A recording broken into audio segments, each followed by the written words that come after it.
9월 19일 월요일 하나님께서 이 시간 주시는 말씀은 창세기 25장 19절에서 34절 말씀입니다. 창세기 25장 19절에서 34절 말씀입니다. 아브라함의 아들 이삭의 족보는 이러하니라. 아브라함이 이삭을 낳았고 이삭은 40세 리브가를 맞이하여 아내를 삼았으니 리브가는 밧단 아람의 아람 족속 중 부두엘의 딸이요 아람 족속 중 라반의 누이였더라. 이삭이 그의 아내가 임신하지 못하므로 그를 위하여 여호와께 간구하매 여호와께서 그의 간구를 들으셨으므로 그의 아내 리브가가 임신하였더니 그 아들들이 그의 태 속에서 서로 싸우는지라. 그가 이르되 이럴 경우에는 내가 어찌할꼬 하고 가서 여호와께 묻자온대. 여호와께서 그에게 이르시되 두 국민이 내 태중에 있구나. 두 민족이 내 복중에서부터 나누이리라. 이 족속이 저 족속보다 강하겠고 큰 자가 어린 자를 섬기리라 하셨더라.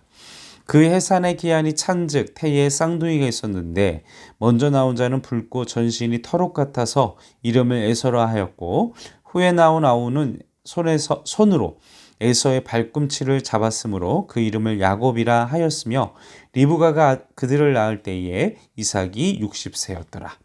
그 아이들이 장성함에 에서는 익숙한 사냥꾼이었으므로 들 사람이 되고 야곱은 조용한 사람이었으므로 장막에 거주하니 이삭은 에서가 사냥한 고기를 좋아하므로 그를 사랑하고 리브가는 야곱을 사랑하였더라. 야곱이 죽을 쑤었더니 에서가 들에서 돌아와서 심히 피곤하여 야곱에게 이르되 내가 피곤하니 그 붉은 것을 내가 먹게 하라 한지라. 그러므로 에서의 별명은 에돔이더라. 야곱이 이르되 형의 장자의 명분을 오늘 내게 팔라. 에서가 이르되 내가 죽게 되었으니 이 장자의 명분이 내게 무엇이 유익하리요? 야곱이 이르되 오늘 내게 맹세하라. 에서가 맹세하고 장자의 명분을 야곱에게 판지라. 야곱이 떡과 팥죽을 에서에게 주매 에서가 먹으며 마시고 일어나 갔으니 에서가 장자의 명분을 가볍게 여김이었더라. 아멘. 자, 이 장자에 대한 명분에 대한 이 두 아들의 태도. 일단 그 야곱과 에서에 대한 얘기는 잘 알고 우리가 계시는 말씀입니다.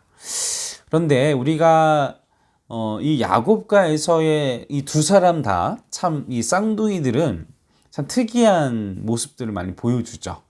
야곱이든 에서이든 좀 어떤 면에서는 좀 지나친 모습을 보여주게 됩니다. 근데 또 생각해 보면 우리도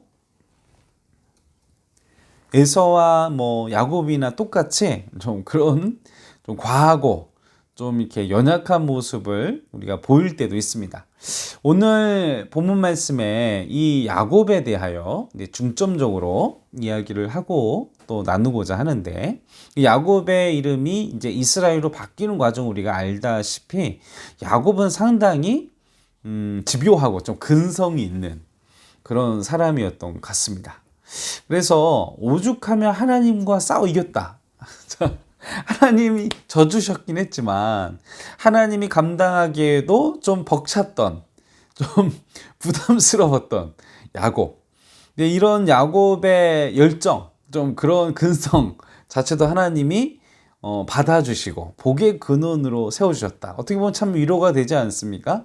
내가 좀 연약한 모습이 있어도 주님은 나를 받아주시고 품어주실 수 있다. 이 야곱보다 좀 덜한 사람인데, 자, 이 에서와 야곱의 이 탄생의 과정이 이제 1절부터 기록하고 있죠. 19절부터 계속해서 이제 기록을 하고 있죠. 리브가는 오랫동안 잉태를 못 하다가 이제 19절부터 26절 이 과정 가운데 어렵게 출산을 한 쌍둥이였습니다. 근데 이제 이 아이들이 22절에 보면 이 어머니 뱃속부터 이제 다투기를 시작하는 모습을 보게 됩니다. 근데 이러한 모습을 보면서 야곱은 또 에서 나오는 그 막판까지 출산하는 그 기간 동안 엄마를 힘들게 했고, 또 출산하고 나서도 형의 발꿈치를 잡고 나오는, 그러니까 22절의 말씀에 보면 리브가가 얼마나 당황을 했는지 기도를 합니다. 그럴 때 23절의 말씀에 그들을 향한 하나님의 예언적인 말씀을 하시죠. 이루어지고 또 이루어질 그 예언적인 말씀을 이야기를 하십니다. 근데 왜 하나님께서 야곱을 그렇게 특별히 택하셨는지 구체적으로 나와 있지는 않습니다. 왜 야곱을 택하셨는가? 그런데 이 야곱이 그 하나님의 선택은 하나님의 주권적인 것이죠. 하나님의 선하신 주권의 선택으로 야곱을 택하셨습니다. 우리를 택하신 것도 우리는 알지 못하죠. 우리는 주님께서 선택해 주셨기 때문에 하나님의 자녀로서의 삶을 살고 있습니다. 하나님은 야곱을 선택하셨고 리브가는 이 두 아이에게 주신 하나님의 뜻을 알게 되었습니다. 기도를 통해. 아마 그것이 영향이었는지는 모르지만 그 하나님의 예언적인 말씀이고 또 그 야곱의 성품 때문에 그럴 수도 있겠지만 성향 때문일 수도 있지만 야곱을 더 사랑하게 되는 하나의 시초가 이 기도와 응답과 하나님의 메시지 그리고 그 성향 속에서 이루어질 수 있다는 걸 생각해 볼 수 있습니다. 또한 24절에 이제 에서에 대한 내용을 보면 그리고 에서가 27절 말씀을 보면 에서가 어떤 사람이었다고 합니까? 상당히 그 활동적인 사람이었던 것 같습니다. 에너지가 많고 이 에너지가 많아서 막 이렇게 들 사람이 되었고 이 들판을 돌아다니는 정말 그 사냥을 즐기는 정말 상남자 이런 모습을 가진 사람이 에서였다라는 것입니다. 그래서 막 그 사슴과 멧돼지와 뭐 여러 가지 그 들짐승들을 잡으면서 그 아버지가 고기를 좋아하니까 고기를 가져다 드려서 아버지한테 더 사랑을 받았던 자기가 좋아하는 음식이 있는데 그 음식을 요리해 줘서 대접하는 사람 얼마나 감사합니까? 그렇지 않나요? 그러니까 에서의 그런 것들을 받는 그 이삭도 에서를 사랑할 수밖에 없는 그런 상황 가운데 있었다라는 것이죠.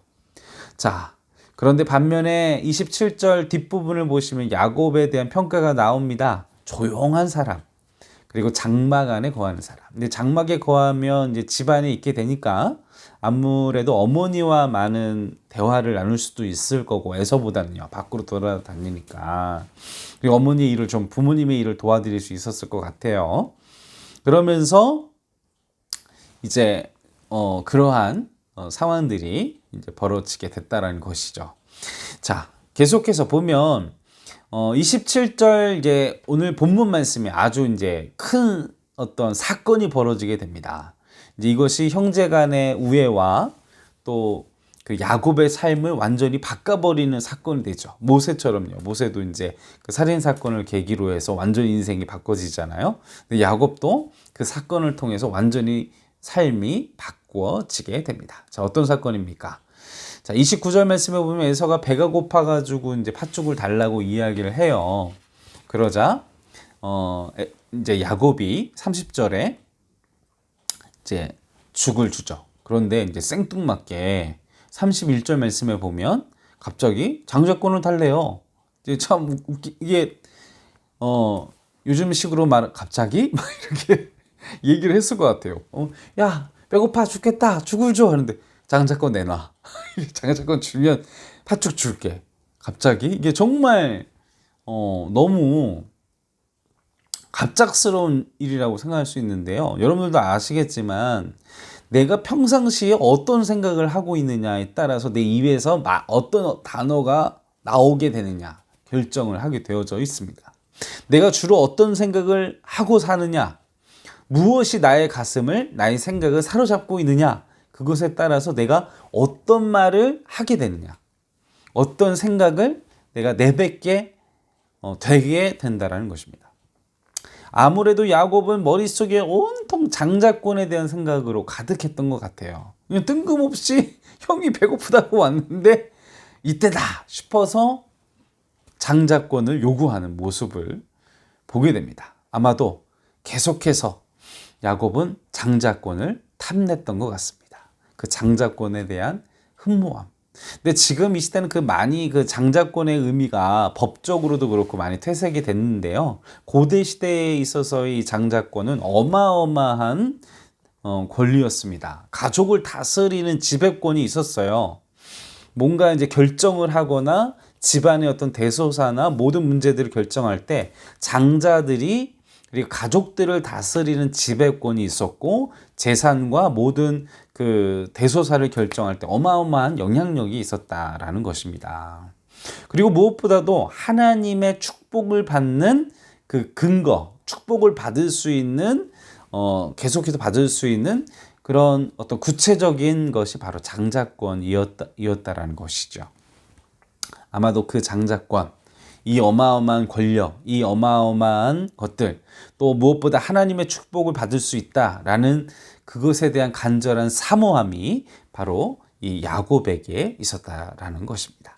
그래서 이제 그의 형의 그 삶의 패턴, 또 지금 상황, 분위기, 아마도 지금 이렇게 갑작스럽게 장자권 얘기를 꺼낸 것은 에서가 평상시에 어떤 마음가짐으로 장자권을 대하고 있었는지, 그리고 장자권에 대한 에서의 태도가 어떠한지를 잘 알고 있었지 아니하였나. 그러니까 뜬금없이 그 밥을 주는 그 상황 속에서도 그 팥죽 한 그릇을 얘기를 했다라는 것을 볼 수가 있다라는 것이죠. 이제 그것이 이제 이야기가 확 나옵니다. 32절에 내가 죽게 되었으므로 이 장자의 명분이 내게 무엇이 유익하리요? 이 장자권이 이런 어마어마한 것들을 가지고 있는데 그 가치를 모르고선 그냥 넘겨주게 됩니다. 우리가 이것을 생각해 볼 필요성이 있습니다. 34절 뒷부분에 보면 이는 에서가 장자의 명분을 경홀히 여김이라. 경홀히 여긴다. 이 말은 업신여기다, 경멸하다.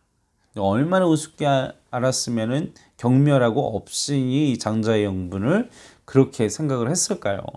이 에서의 사고방식은요, 상당히 세속적인 사람이었습니다.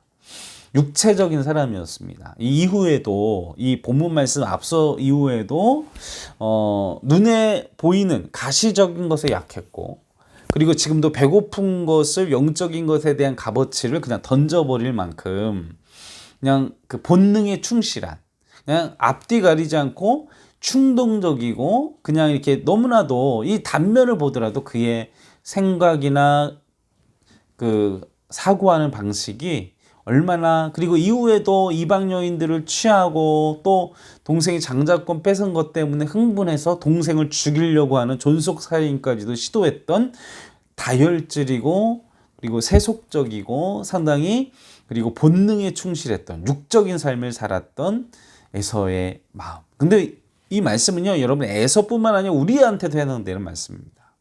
우리가 세상의 가치들을 계속 보잖아요. 막 광고에서도 그냥 끊임없이 뭐 TV 광고, 냉장고 광고하는데도 왜 냉장고 하는데 왜 쓸데없이 막 고급 아파트에서 막 이렇게 나오면서 막 끊임없이 세상의 가치를 뭔가 있는 것처럼 포장하고, 근데 그런 문화에 익숙해지다 보면요, 우리가 구원받은 사실을, 이 복음의 가치를, 우리가 하나님의 백성이라는 것을, 하나님의 축복이라는 것을 이 에서처럼 경홀히 여길 수 있다라는 것이에요. 우리도 충분히요.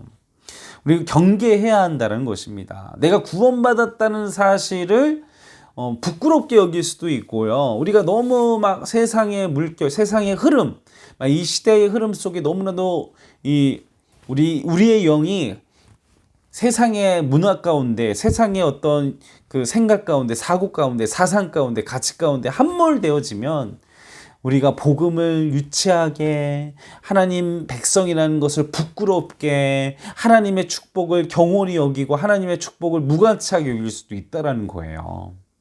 에서처럼요. 우리도 마찬가지로요.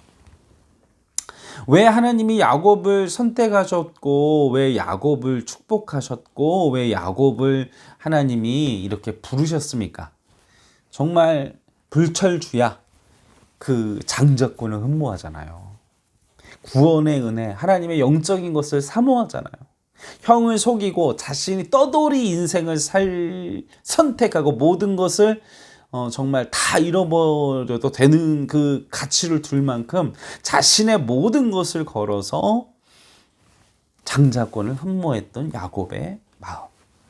사랑하는 우리 행정교회 성도 여러분, 우리의 삶의 자리 가운데에도 야곱처럼 이와 같이 물불 가리지 않고 하나님의 나라를 사모하시고 하나님의 말씀을 사모하시고 하나님의 거룩한 장자권을 흠모하시는 우리 행전교회 성도 여러분들 되시기를 주님의 이름으로 간절히 축원합니다.